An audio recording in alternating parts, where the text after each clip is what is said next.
Tere! Siin Brüsseli päevik Yana Toomiga ja ma tahaks väga jagada häid uudiseid. Ja neid tegelikult on. Näiteks viimase kuu jooksul osalesin 2 korda raportöörina 2 läbirääkimistel Euroopa Parlamendi komisjoni ja nõukogu vahel. Ning mõlemal korral õnnestus meil edu saavutada. Üks direktiiv, mille osas leppisime kokku, käsitleb sotsiaalkindlustussüsteemide koordineerimist, teine haavatavate täiskasvanute kaitset. Mõlemad on kasulikud sotsiaalvaldkonnas, mille nimel ma Euroopa Parlamendi üldse läksingi. Mõistan aga, et sõdade, droonide ja majandusliku kriisi taustal pole see nii huvitav. Kellel on huvi, lugege minu veebilehti yanatoom.ee. Täna jagan mitte eriti häid uudiseid uue kaubandussõja kohta, mis võib olla hullem kui Trumpi tollimaksud. Jutt on võimalikust kaubandussõjast Hiinaga. Hiina on meie jaoks pool vaenlane, pool sõber.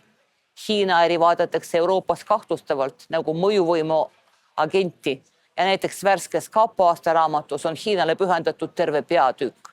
Teisalt ei taha me Hiinaga tülli minna, oleme impordi osas temast tugevalt sõltuvad. See sõltuvus on tegelikult hullem, kui oli sõltuvus Venemaast. Venemaa naftat ja gaasi oli võimalik ehkki valusalt asendada. Asendada odavaid Hiina tooteid sageli pole millegagi.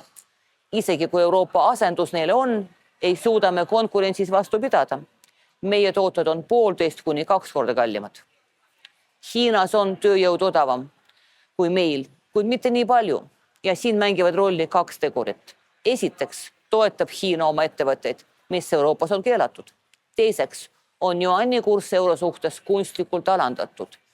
Edasi kehtivad turuseadused. Mida rohkem Hiinast kaupa ostame, seda vähem tasub neid Euroopas toota. Tootmine väheneb, inimesed kaotavad töö, ettevõtted lähevad pankrotti. Nõudlus samade Hiina kaupade järele kasvab ja tekib nõiaring. Iga aastaga meie sõltuvus Hiinast aina süveneb. Numbrid on hirmutavad ja mitte ainult elektriautode puhul. Võtame näiteks polüõlid, mida kasutatakse plastide, kosmeetika ja antifriisi tootmisel. 96% nende toorainete impordist tuleb Hiinast. Toidu- ja farmaatsiatööstuse vajalik aminohapetega on olukord veidi parem, 52%, kuid see on rahalises mõttes. Mahu poolest on see koguni 88% ja nii edasi ja nii edasi. Viimase aasta jooksul on Hiina suurendanud müüki Euroopas 22 miljardi dollari ehk peaaegu 25% võrra. Hiina import võib tekitada Euroopa Liidu ühisturule sügava haava. Loodame, et mitte surmama. Just Hiina kaupadega seostavad eksperdid Saksa tööstuse hääbumist, mis kaotab 10 kuni 15 000 töökohta. Ekspertide sõnul ei ole see Saksamaa jaoks enam majandus, vaid julgeoleku probleem. Ja Saksamaa häda on kogu Euroopa häda. On võimalik tõsta tollimakse, kuid see eriti ei aita. Euroopa Liit on juba kehtestanud elektriautodele kuni 35% tollimaksu. Kuid juanni kursi tõttu ei ole see meede eriti efektiivne. Keemiatööstuse puhul on probleem selles, et ka Euroopa müüb kemikaale Hiinasse ning vastutollimaksud lämmataksid juba meie tööstust. On olemas tööstuse kiirendamise seaduse eelnõu, mille eesmärk on innustada meie ettevõtted ostma Euroopa Liidus toodetud kaupu. On olemas ka küberjulgeoleku seaduse muudatused, et ettevõtted lõpetaksid Hiina tehnoloogia ostmise. Euroopa Komisjon tegi mõlemad seadused ettepanekuks sel aastal. Parimal juhul jõustuvad need alles aastate pärast, kui on võib-olla juba liiga hilja. 29. mail arutavad Euroopa Komisjoni volinikud radikaalset meedet. Kohustada meie ettevõtted ostma kriitilisi komponente vähemalt 3 erinevalt tarnijalt, kusjuures ühelt tarnijalt mitte rohkem kui 30-40%. On veel Euroopa Liidu kaubandussurverelv ehk kaubanduslik bazooka.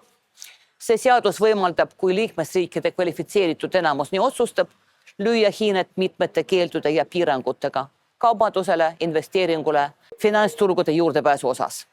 Aga see on juba täiemahuline kaubandussõda ja pole kindel, et nõukogu seda toetab. Mõni päev tagasi ehk mäletate, ütles Kaja Kallas Tallinnas toimunud konverentsil, et Venemaa, USA ja Hiina tahavad Euroopa Liitu hävitada. Ühest küljest on mõttekäik arusaadav. Teisest küljest on täiesti ebaselge, mida Euroopa välisasjade kõrge esindaja selliste avaldustega saavutada tahab ja kellele on need suunatud. Ei saa ju endale lubada mõtet, et sellised ametikohal olev inimene lihtsalt ütleb välja kõik, mis pähe tuleb. Kuigi ma kardan, et diplomaatia ei ole Euroopa Liidu peadiplomaadi tugevam külg. Ja vahepeal kerkib üha selgemalt esile küsimus, kas Pekingiga on võimalik kokkuleppele jõuda. Xi Jinping võttis just vastu Trumpi ja seejärel ka Putinit. Euroopa Liit on Hiina kaubanduspartnerina tegelikult suurem kui USA ja Venemaa kokku. Võib-olla peaks Kaja Kallas selles suunas mõtlema. Või oleks parem kohe määrata eraldi läbirääkija Hiinaga. Püsige terved ja kohtume 2 nädala pärast.